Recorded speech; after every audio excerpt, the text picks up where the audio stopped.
سلام بچه‌ها، مخلصم و چاکرم. خوش اومدین به چنل خودتون بچه‌ها، مخلصم. بچه‌های خفن مفن چنل، توی این قسمت یه پادکست ایرانی داریم، یه چنل ایرانی با یک دختر زیبای تاجیک که در ایران متولد شده و زندگی کرده و دانشگاه رفته و درس خونده، مصاحبه کرده و از خاطرات خودش نسبت به ایران تاجیکستان میگه و فرهنگ شباهت‌های فرهنگی ایران تاجیکستان صحبت میکنه و یک دختر تاجیک وطن پرست هم هست، یعنی واقعا تاجیکستان عاشقانه دوست داره و اینطور. این ویدیو رو ببینید بچه‌ها، امیدوارم که خوشتون میاد. لایک و کامنت و ساب یادتون نره بچه‌ها و نظرتون حتما توی کامنت ها بهم بگید. بریم و ببینیم. 1 2 3 لیتس گو.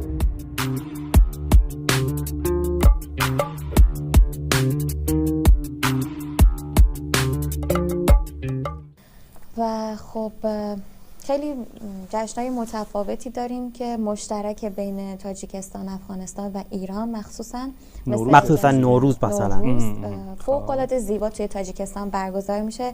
حتما بهتون پیشنهاد میکنم یه سر به تاجیکستان بزنید موقع نوروز. و خب آره فوتیجشو میارم. جشن نوروز در تاجیکستان. این جشن تمام شد، فرهنگ هستیم، فرهنگ ازدواج. اوکی. بعد یه سری حالا راجع به لباسمون بگم. لباسمون اینطوری مردمان شادی هستیم. بچه جالب میدونی چیه؟ جالب اینه که این خانوم هیچی لهجه نداره، لهجه دری نداره، اصلا انگار که هیچ لهجه ای نداره، لهجهش کاملا ایرانیه.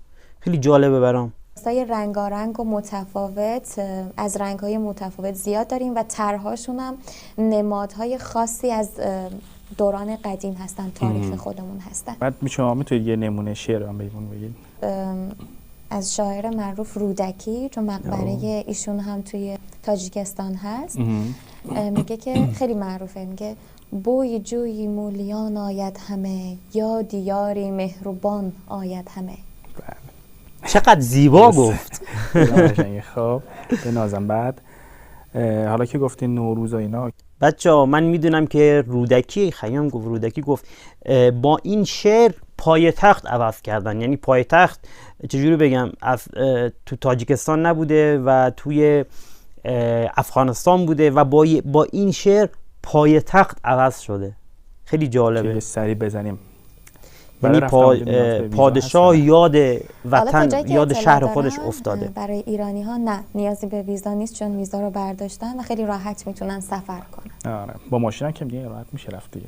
با ماشین هم میشه ولی سخته یکم، چون باید گزارش از افغانستان اونجا دیگه بشه. آره دیگه با هواپیما میرن. آره هواپیما خیلی راحت تره. خب بعد اگر من بخوام یه چیزی رو به شما بگم، شما میتونید به دری بگین؟ بله حتما. مثلا نمیدونم شما چیزی هست تو ذهنتون بگید؟ قبلش یه چیزی بگم که ما توی تاجیکستان لهجه نداره. آقایون برای احترام و بزرگتر اگر باشن و اینا میگیم اکا، به معنای برادر بزرگتره، و اگر برای خانوم بخوایم خطاب قرار بدیم میگیم اپا، به عنوان احترام و خواهر بزرگتر. یعنی راست میگه بچه‌ها، اینو شما تو کامنت ها بگید. برین سمت هتل مثلا میتونید بگید که اگه میشه و یه مینوت بستن، من میخوام برم هتل. هتل یکم. بعد لهاشون هم خیلی جالب، مثلا بخوام بگن که الو، نمیگن الو، میگن الو. خیلی جالبه. الو. این یه ته روسی داره اگر اشتباه نکنم. آره. یه ال خاص، لفظ خاص خودشه داره. دقیقاً همینطوره، چون زبان روسی قاطی شده. اون تلفظ روسی روی این صحبت کردن عامیانه تأثیر گذاشته. خیلی جالب شد. بعد این واقعا حالا اگه برگردیم به موضوع جوانای اونجا، مردمای اونجا چجوری تفریح میکنن؟ ما تفریحات خیلی سالمی داریم. از اونجایی که خیلی طبیعت بکری داریم، اکثرا به طبیعت‌های مختلف میریم، جاهای مختلف و فوق‌العاده زیباست. واقعا منو داره دیوانه میکنه، هیچی لهجه نداره. آره. آره من هنوزم که هنوز کشورمو دوست دارم. و یه چیزی معلومه که باید میگم اینه که آدم در یک کشوری سالها 70 سال 100 سال تا آخر عمرش هم که زندگی کنه، بازم وطن خودش براش یه چیز دیگه است. درسته من مطلع ایرانم، ایران بزرگ شدم، ولی واقعا کشورمو دوست دارم. معلومه باید هم همینجوری باشه. خانم محترم چه تفریحاتی میکنن جوونای اونجا؟ آره دیگه جوجه میزنن دیگه. نه خب مثلا قیلونی چیزی بعد نه ما قلیون نداریم، یعنی البته یه چیزی که هست، مسئله‌ای که هست اینه که اونجا کلاب هم داریم، مسجد هم هست. اونجا چیز نیست نه مثل اینجا آره. بسته باشه اینا. چون تصورم اینه که چون مرزشون نزدیکه، مثل افغانستان ها دیدی که خیلی مثلا سفت و سختن روی این قضیه. نه مال ما خیلی سفت و سخت نیست، یعنی هر کسی که هر جا بخواد میتونه بره. خب تفریحات اونجا پس جالب. کباب میخورن. بله غذای مورد علاقه شما هم کلاب داریم بچه‌ها توی تاجیکستان، خیلی برام جالبه. آره بیشتر کباب و ما به حالا چیزی هست که غذا رو یه غذایی هست خیلی دوست داریم و حالا حالت کباب تور و اینا هم داره، مثل بهش میگیم گوشت بریان. گوشت بریان اینو قشنگ سرخش میکنن، البته یه سری کبابی میکنن و با پیاز و یه سری ادویه قاطیش میکنن و واقعا میگیم غذای توییه، یعنی که توی عروسی هم حتی ازش استفاده میکنن. توییه. خب یعنی اگر که دیگه خیلی طرف هزینه خوبی داشته باشه برای اینکه میتونه اون غذای لوکسی محسوب میشه. معروف ترین غذایی که ما توی تاجیکستان داریم بهش میگن آش تاجیکی، آش پلاو. آش پلاو نمیدونم. تبلیغات اومد. تبلیغات هم ببینیم. غذایی که ما توی تاجیکستان داریم بهش میگن آش تاجیکی، آش پلاو. برخلاف اسمش که الان من گفتم آش، الان همه فکر میکنن یه غذای سوپیه. اینطوری نیست، غذای برنجیه که با برنج و هویج و گوشت و سیر و نخود و اینا درست میشه. البته توی افغانستان بهش میگن قابلی پلو، یه همچین شبیه قابلی پلو. آره دیدم من. آره. و بسیار خوشمزه است، توی عروسی ها هم ازش استفاده میکنن.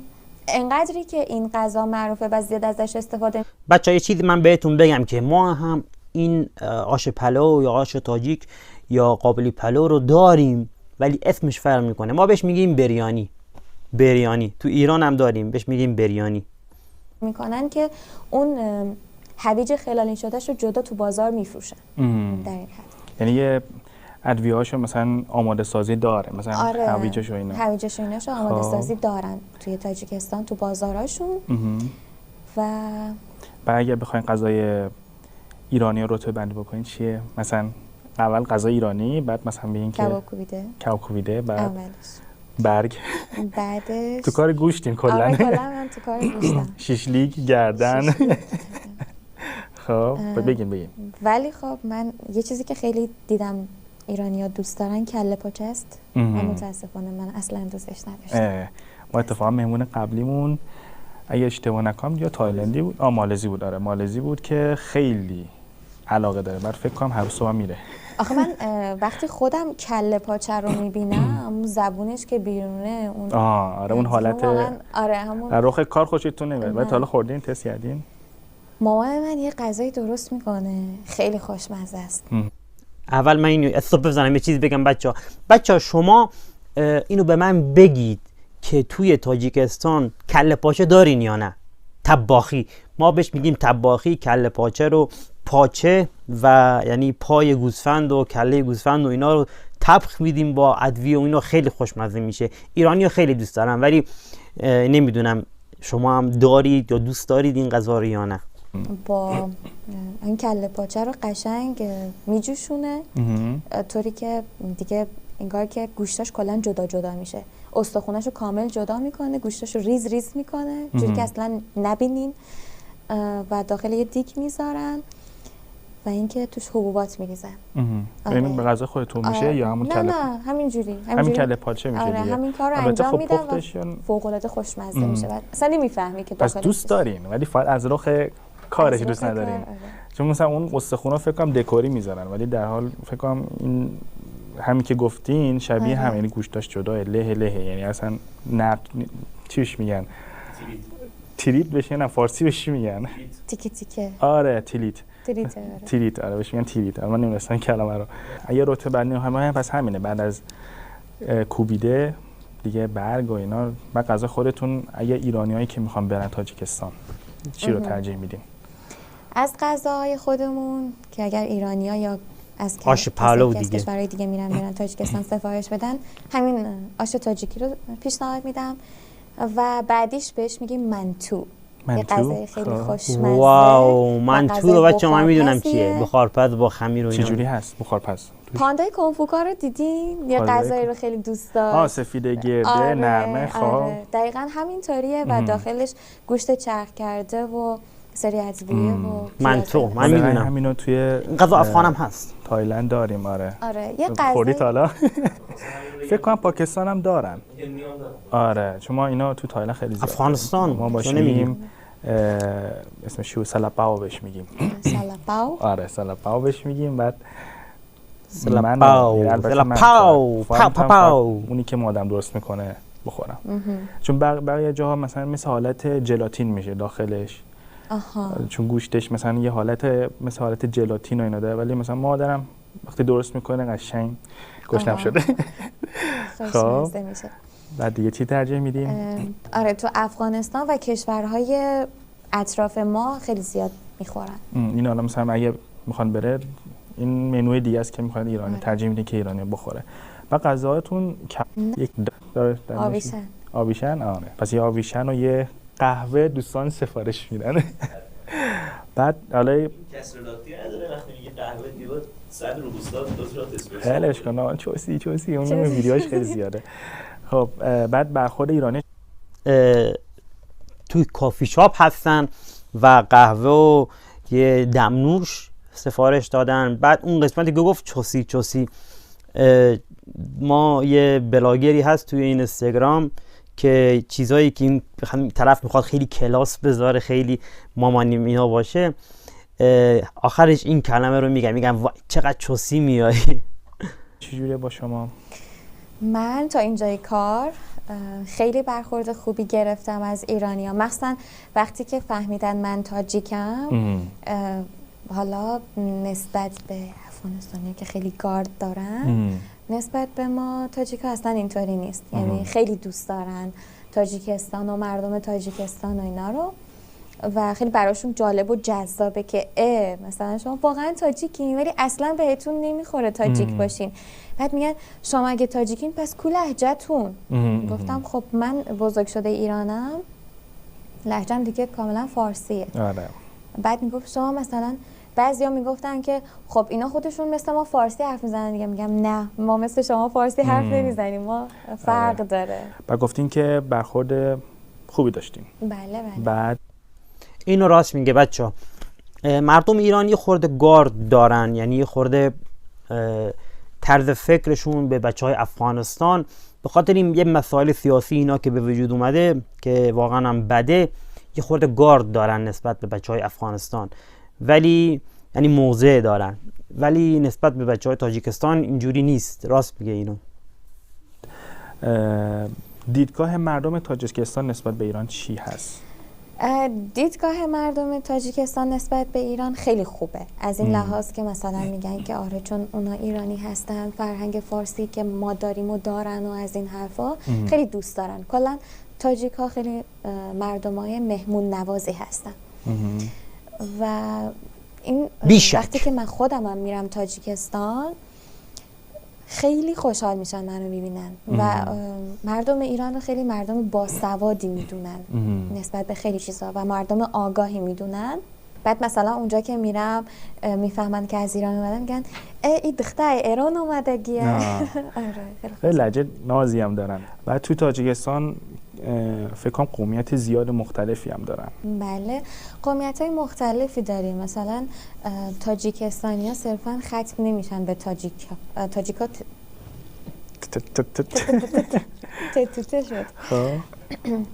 مثلا توی ازبکستان، توی افغانستان، مثلا وقتی من میگم تاجیکم از این میپرسن تاجیک افغانستان یا تاجیک تاجیکستان، مثلا اینا رو میپرسن.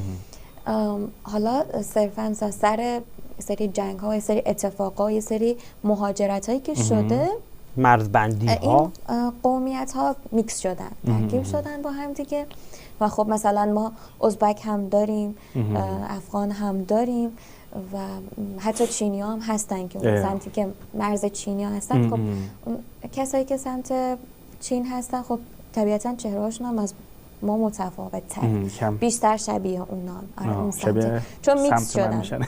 آره میکس شدن اونا.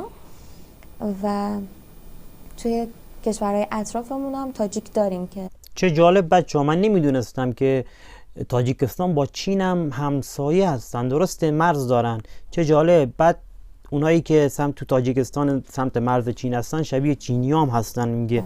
اونجا مثلا شبیه ایران هست یا نه، یا مثلا متفاوته؟ مهریه و نمیدونم خواستگاری میرن؟ چون من شنیدم اونجا خیلی سنتی هم هستن. آره ما چیزای مختلفی داریم، مثلا شیربهایی که اینجا میدن داریم، مهریه‌مون هست. گرون هست مهریاتون یا مثلا اینجا یا نه؟ البته اینجا شد 14 سکه تصویب شده. آره دیگه بیشتر از اون نمیشه گرفت. آره خب بسیار همالی، خیلی هم خوب. خب به همینم راضی‌ام. در واقع بستگی داره، اما خب فکر نمی کنم اونقدری گرون باشه اونجا و چیزای مختلفی داره. مثلا رسم و رسومات ما توی تاجیکستان خب زیاده.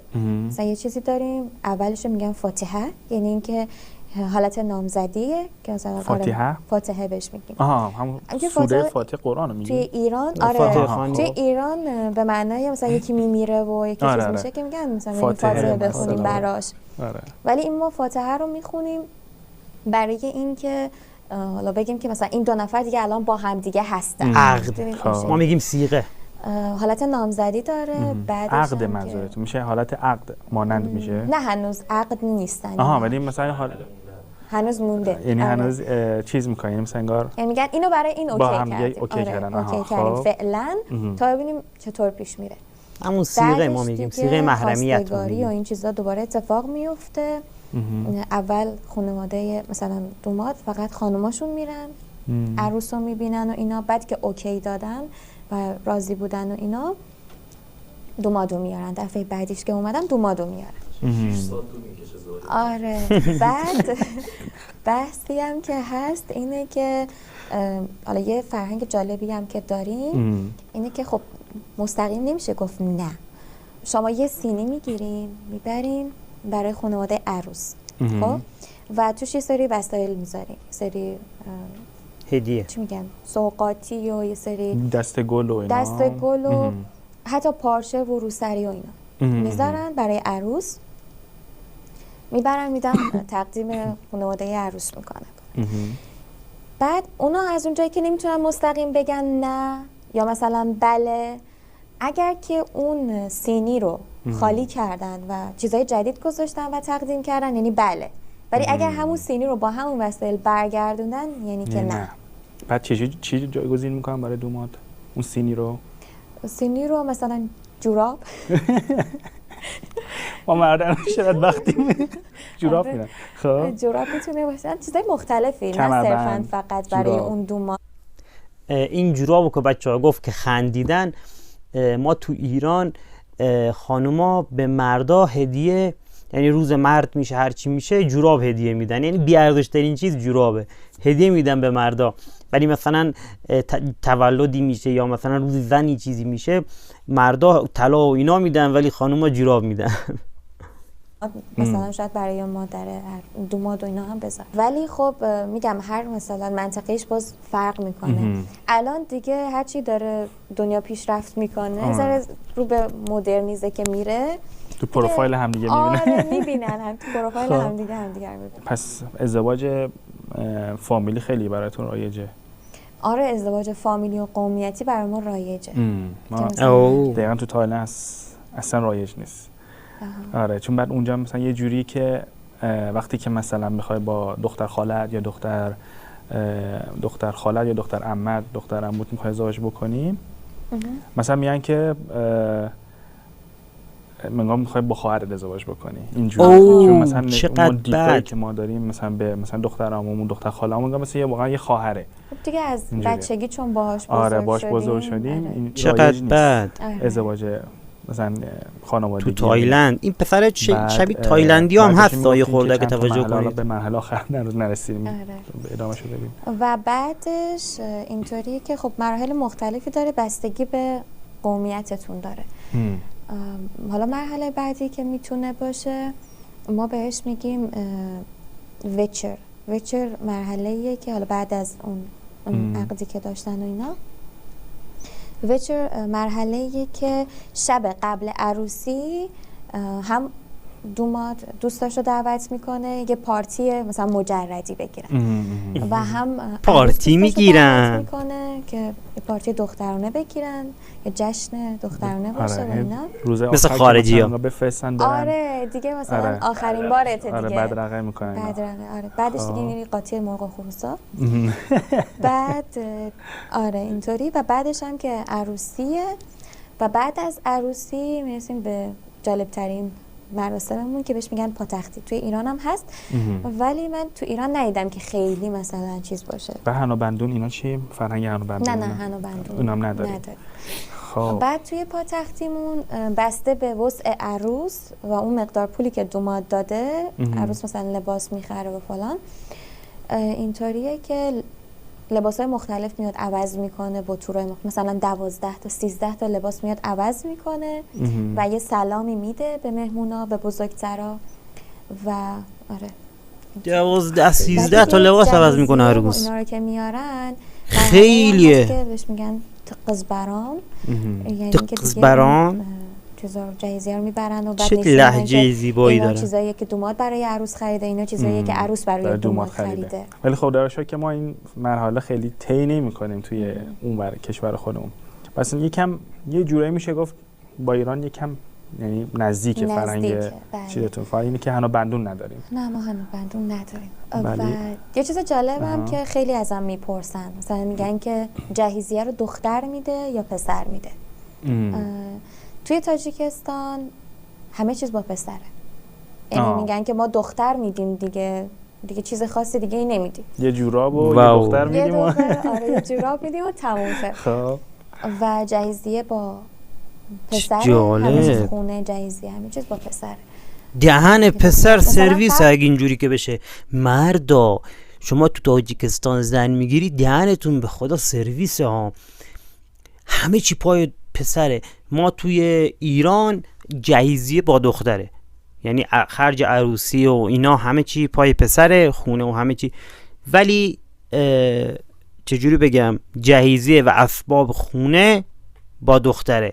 چند تا از تیکه های مثلا مثل یخچال و تلویزیون و یه فرش و این چیزا با پسره، ولی باقی چیزا ماشین لباسشویی و ظرفشویی و ظرف و ظروف و اینا همه چی با دختره. ولی تو تاجیکستان همه چی با پسره.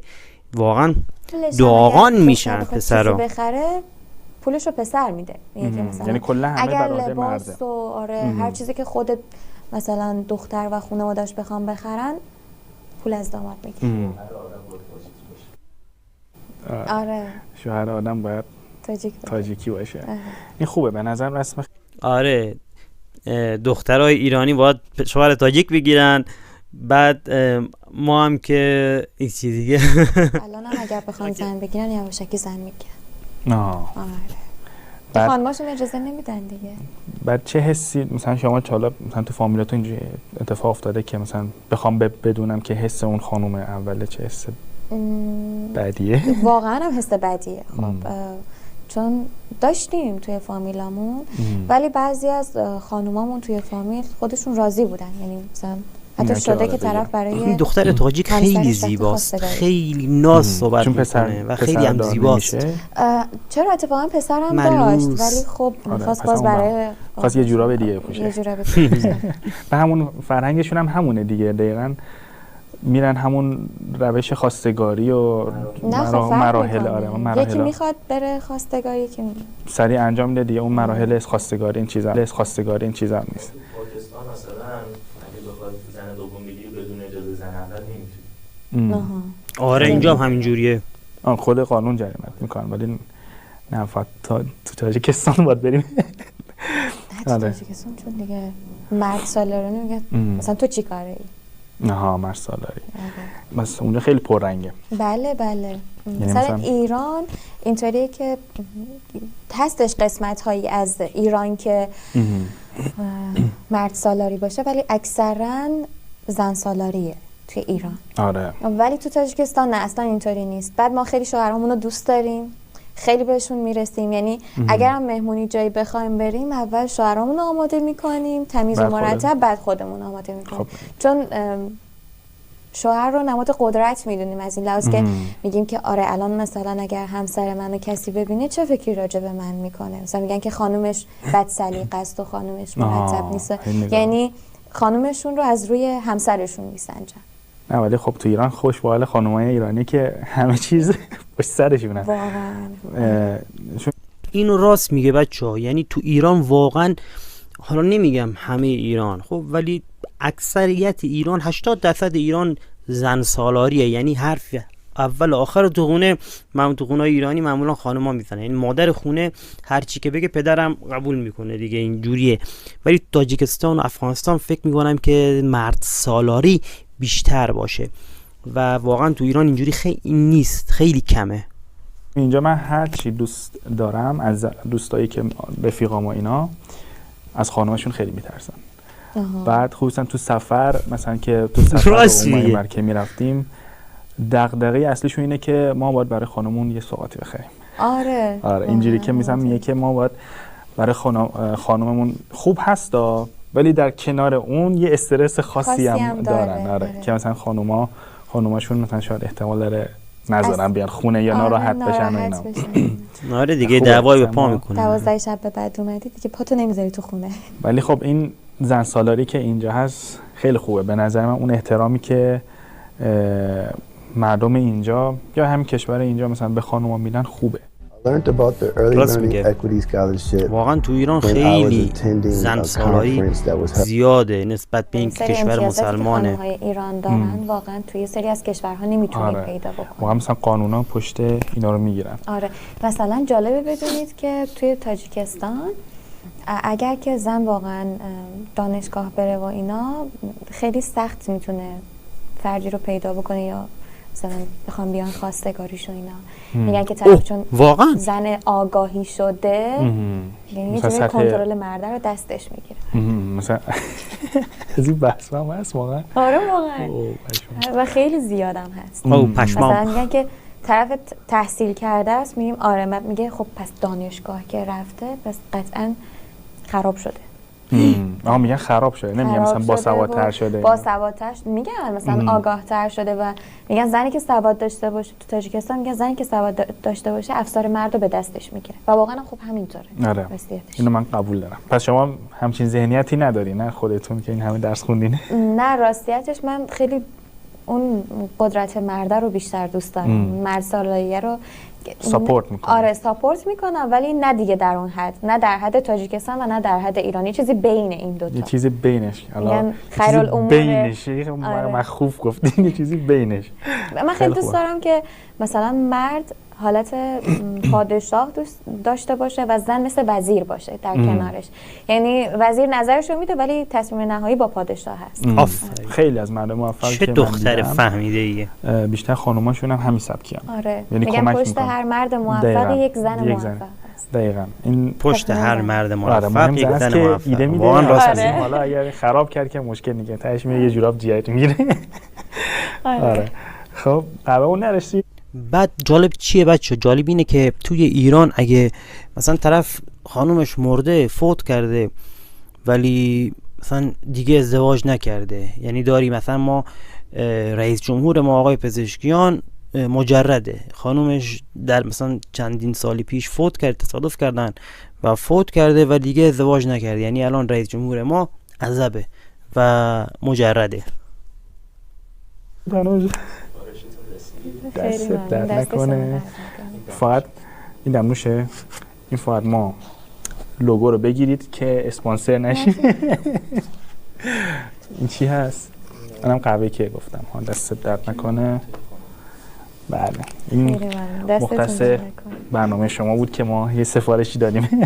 خیلی ممنون، دستتون درد. خواهش میکنم. حالا یکم برگردیم به موضوع خودمون، حالا اون شباهت فرهنگی که گفتین، شباهت فرهنگ ازدواج و نمیدونم قضا و اینا، فرهنگ تعارف اونجا چجوریه؟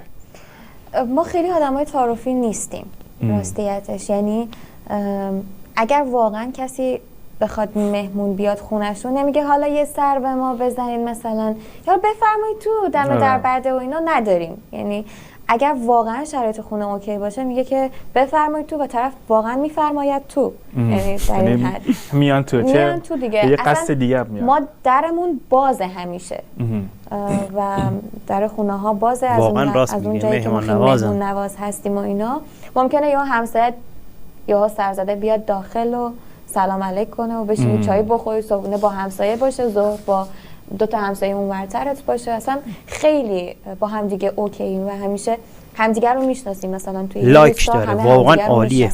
ایران هم همینجوری بود قدیما، الان هم کم شده خیلی.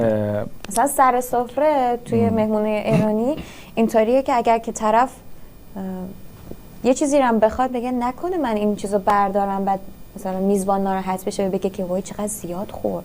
مثلا اینجوری ما اینجوری نداریم. هر کسی که بخواد چیزی بخوره میدونه تارو برمی‌داره. آره مثلا میگه فلانی میوه رو بده اینور. مثلا نمیگم بفرمایید. نه زیاد نداریم از این چیز، چون میزبان واقعا ناراحت میشه. میگه مثلا من اینقدر برای شما زحمت کشیدم شما دیگه بدون تعارف میکنید. و اونم بدون تعارف میگه غذا خیلی مزه بود. مثلا میگه نمکش کم بود یا مثلا اینجوری بود و اونا. بعد دعوا که تا نشده سر این مورد. نه والا دلم نمیاد که درشه. ولی یه مهمونی بود طرف قوری چایی آورده بود، بعد اومد چند دقیقه بعد دید هیچکی چایی نخورده و خیلی ناراحت شد که چرا شما چایی نخوردی، من شما رو دعوت کردم چای مخصوصه و فلانه و بهمانه و اینا. میگه بابا اصلا لیوان نیاوردی که ما بخوایم چایی بخوریم. قوری رو بدون لیوان آورده. نه ما دیوانه‌ای بود اون. قوری رو بدون لیوان آورده، بعد ناراحت هم شده. انگار یه لحظه من اینو بهتون بگم، قوری رو یعنی این صابخونه چی بوده دیگه، قوری آورده گذاشته مثلا، خب با تو سینی کرده آورده گذاشته، بعد لیوان نیاورده، بعد رفته به کارش برگشته اومده ناراحت شده که چرا چای من نخوردی، من چای واسه شما آوردم. خب لامصب چای لیوان داره، استکان داره، خب چرا نیاورده؟ خب نیاورده چی تو دست بخوریم؟ عجیبه اینجوریه. بس است به فکرش نرسیده. بابا من دارم میکشم چرا نمیاد. نمیدونستم چقدر با کلاسه. بخش دی فولو خراب شد. خب پس فرهنگ تعارف نداریم خیلی. بعد حالا مثلا خاطرات تلخ از ایران داشتین که بخوایم بگین یا خاطرات خوب شیرین؟ خاطرات تلخ بوده ولی خب اونقدری نبوده که بشه ترومای ذهنی من. حالا تا این بچه تر بودیم و اینا. Co-pilot, look at my tabs. این دختر تاجیکی خیلی دختر آروم و متینیه و خیلی مؤدبه و تحصیل کرده. خوب بود، یعنی هم برخورد خوب بود اینا. خوب بوده. و برنامه‌تون چه جوری هست تو ایران؟ میمونین، نمیمونین، برمیگردین، نمیگردین؟ بستگی داره دیگه. بستگی به درس و شرایط و اینا داره. حالا یه سوالی میخوام ازتون بپرسم، حالا نمیدونم که میشه پرسید یا نه، ولی ربطی به سن خانوما نداره. خواستم این دیدگاهتون رو بپرسم که دیدگاه مثلا نسبت به مردای ایرانی چه جوریه؟ مردم حالا چه خودتون چه مردمای تاجیکستان. دیدگاه نسبت به مردای ایرانی؟ آره مثلا اگه شما مثلا ما یه بار که پرسیدیم، حالا البته خب مهمونامون چیز بود دیگه، مرد بودن این آقا بودن، مثلا میگفتن که آها ما دیدگاهمون اینجوریه فلانه، مثلا ما بد نیست نسبت به کشورمون، ازدواج میکنن، میتونن قابلیت اون ازدواج بکنن و دارن. حالا من نمیدونم شما دیدگاه مثلا شما نسبت به مردای ایران چیه؟ سوال خیلی جالبی پرسیدین. من سوالیه که خیلی باش چالش داشتم، یعنی خیلی سوال ازم پرسیده شده، مثلا دخترها ازم میپرسن با اون شرایطی که مثلا شما دارید و اونجوری که میگین شما مرد سالاری هستید و اینا، نظرتون نسبت به مردای ایرانی چیه؟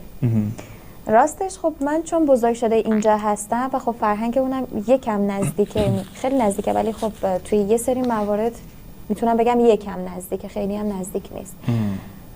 اینه که بیشتر فرهنگ اینجا برای من بولدتر شده چون دیگه اینجا زندگی کردم و بزرگ شدم و اینا. آره فرهنگ اینجا آره دیگه شده، اما واقعا اینطوری نیست که بگم 100% موافقم. بعد مثلا برنامه‌های یعنی مثلا مردای ایرانی‌ها برای خانم‌های اونور مثلا خانم‌های تاجیکستان جذاب هست یا نه به نظرت؟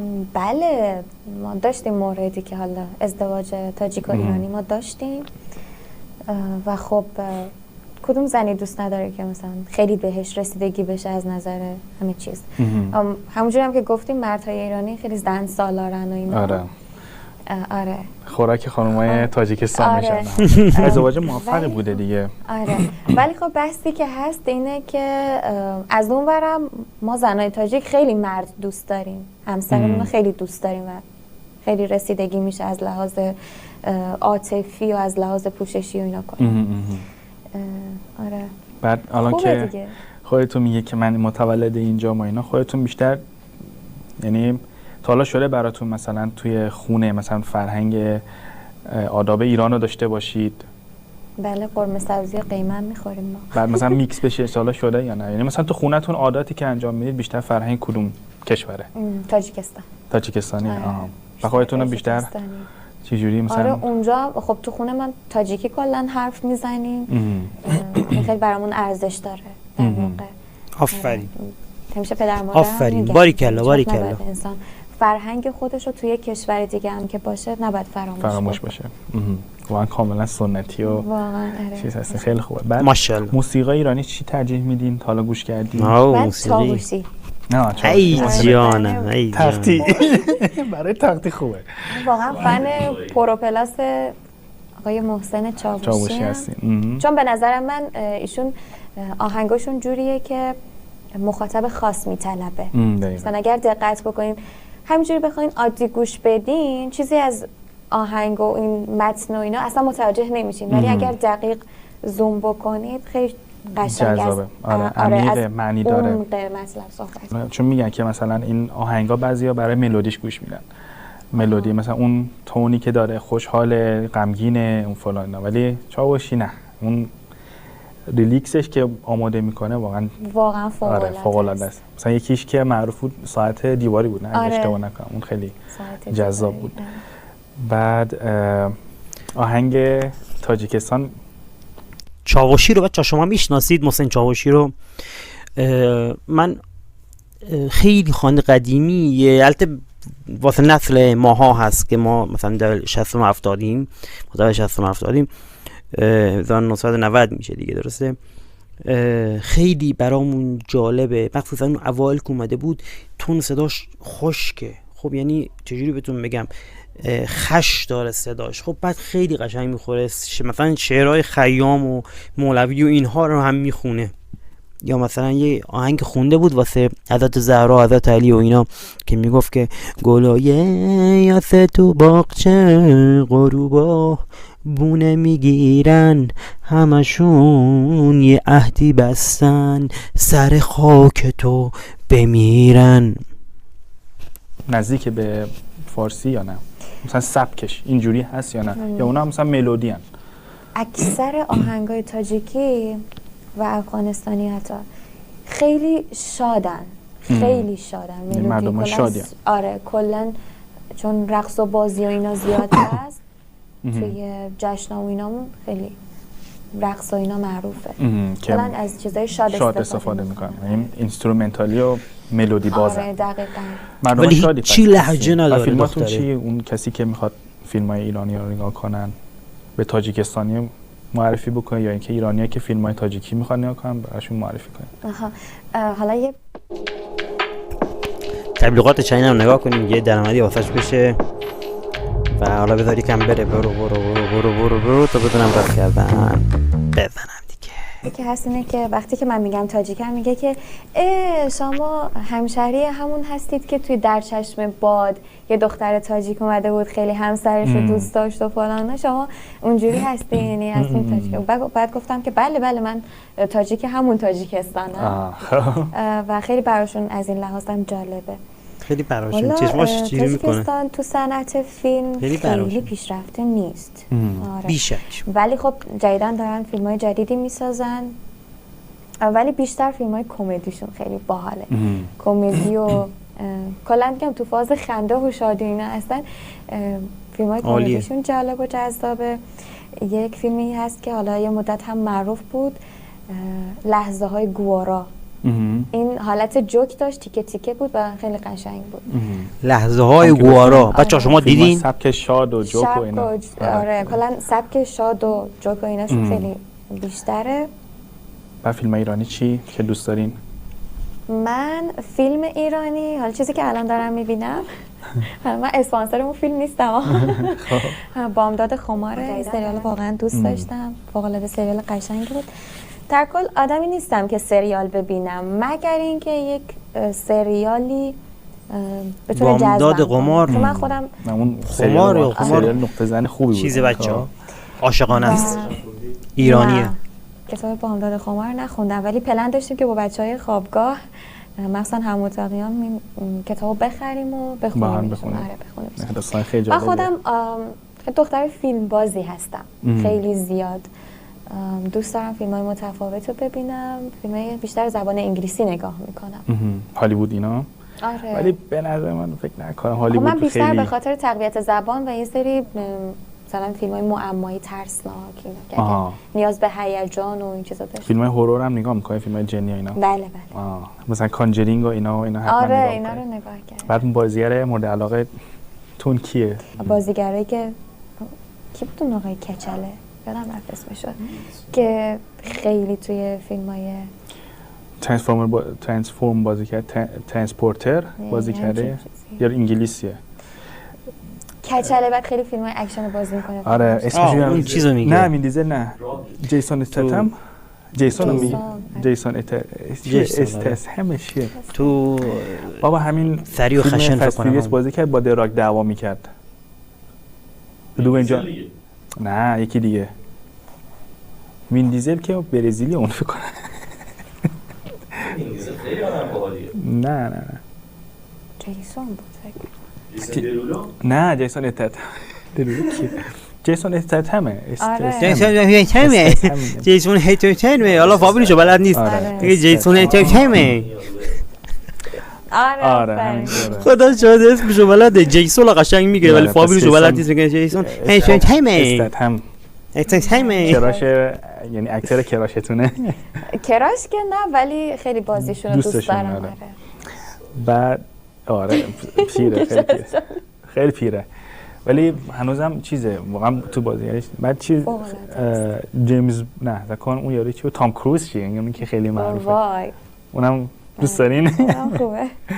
خب پس کلا فیلمای اکشن و منم عاشق فیلم‌های هیجانی ام بچه‌ها. چند تا فیلمم بهتون بگم که نگاه کنید. فیلم‌های هیجانی اگه دوست دارید بچه‌ها، من یه ویدیو درست کردم چند سال پیش که توی چنل دیگه گذاشتم. اونو اگه تونستم حالا لینکشو میذارم تو دیسکریپشن یا این بالا و اینا، اونو ببینید خوشتون میاد. خیلی قشنگه. چند تا فیلم معرفی کردم. مثلا یکی هستش که اسمش عنکبوت ایرانی در مورد قاتل سریالیه که ایران 2 تا عنکبوت داره. یک عنکبوت مقدس که خارجی‌ها درست کردن، ایرانی‌ها تو خارجن، اونو نگاه نکنید اصلا صحنه دایره به در نمیخوره، ولی اونی که تو ایران درست کردن قشنگتره. بعد فیلم‌های خارجی هم که چند تا هست خیلی قشنگه، حالا من اسمشونو یادم رفته، ولی عنکبوت رو نگاه کنید. اونی که تو ایرانه، محسن تنابنده، اینی که تو نقی بازی میکردم، توی پایتخت بازی میکردم، نقی هستش، نقش اصلی. جذاب. خوراک فیلمه. سریالاشو نگاه کردین دیگه حتما؟ سریالاشو سریالاشو نگاه کردم. بعد خانوما چی اگر مثلا بازیگرشون رو دوست دارین؟ خانوم‌ها ایرانی کسی هست که بخواین مثلا بگین؟ سخته چون واقعا بازیگر خیلی خوب و قدری دارن. نعیم نظام دوست. وای اون بیشتر تو فیلم‌های کمدی بازی میکنه. بازیگری که من خیلی دوستم ایرانی جواد عزتیه. بله. اون خیلی جذابه. بعد هر کاراکتری هم بهش میاد، چه کمدی، چه جدی، چه غمگین. واقعا نشون توی بازیگری قدرن. فوق‌العاده خوب بازی میکنه. عالیه. من خیلی خوشم میاد ازش. بعد اون فیلمی که واقعا جواد عزتی مردم تاجیکستان معرفی کنید چیه؟ مردان مریخی و زنان ونوسی. قشنگ با مرد سالاری متضاد هم میشه. بعد به نظرتون نگاه میکنه کمدیه نگاه کنم دعوا میشه، کم چالش برانگیز میشه براشون. و اون فیلمی که من خیلی دوست دارم که به نظر من تو تایلر حتما بگیر هست، همون زخم کاریه که یه بخشی از پیچیدگی های عجیب غریبی توش هست که مثلا معلوم نیست که همین دعوای شرکت نفت و تجارت نفت و اینا که میکنن اصلا انقدر پیچیده و مبهمه. به نظر اون سریال خیلی قشنگه. بعد بازیگر مورد علاقه هم همونجاست، جواد عزتی. حالا یکم از بحث فیلم و فرهنگ و بیایم بیرون، سوالا بخوایم، یعنی برنامه رو بخوایم چالش برانگیزتر بکنیم، من عاشق یک چالشی کلمه فارسی رو اگه شما که کار دوبله هستین به 3 حالت، یک کلمه یا جمله. یه جمله، مثلا یه جمله احساسی یا مثلا جمله احساسی فکر کنم بیشتر بهتون میاد، جمله مثلا غمگین، اینو مثلا به نمیدونم یه حالت صوت دوبله تور بگین. بله، یه دوبله جوجه کوچولو میریم ولی خب همراه با مادرش. Kids are great, but sometimes they can be quite the handful.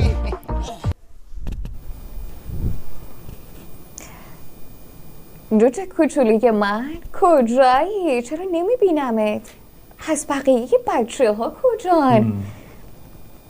من نمیدونم بقیه بچه ها کجا رفتن.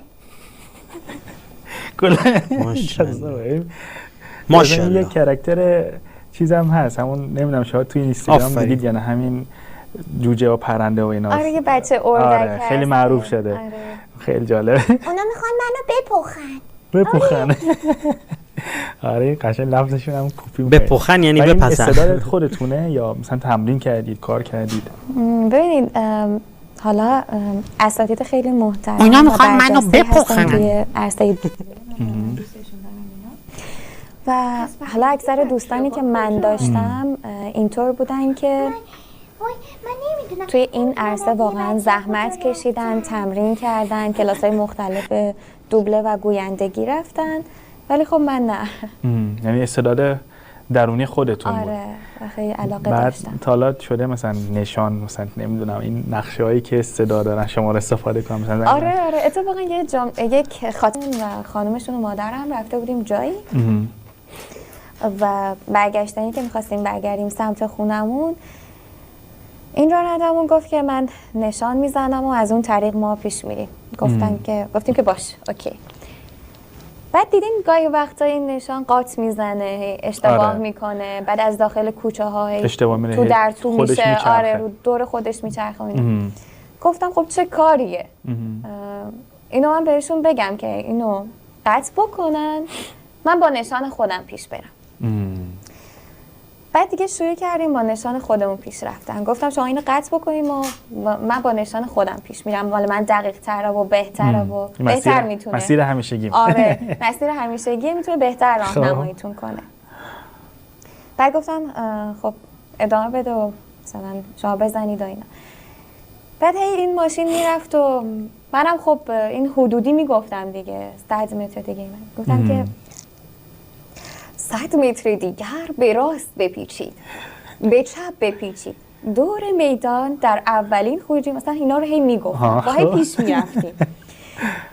بعد جالبیش اینجاست که حتی پدر خودم هم متوجه نشدن. بعد خانم این راننده که کنار من نشسته بود و مادرم، اینا هم دیگه لو ندادن قضیه رو تا زمانی که ما رسیدیم.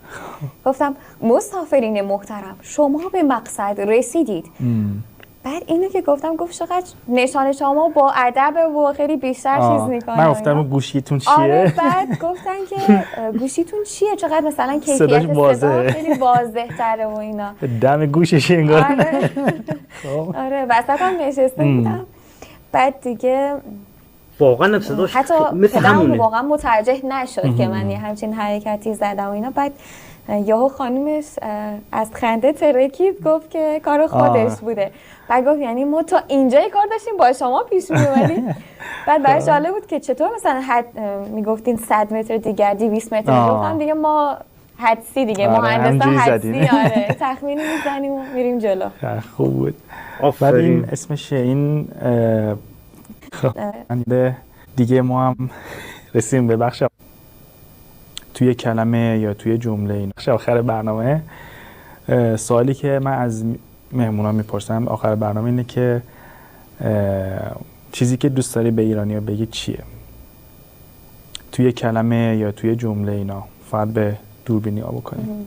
So my journey is a little bit of a long and winding one. I was an elementary school teacher before. چی میگه؟ چیزی که همیشه به ایرانیا میگم اینه که یه ماهی زمانی که توی آبه هیچ موقع نمیفهمه، قدر اون آب رو نمیدونه، تشنه نیست، ولی وقتی که از اون نعمت بیاد بیرون اون موقع میفهمه که کجا بوده و چه جوری بوده.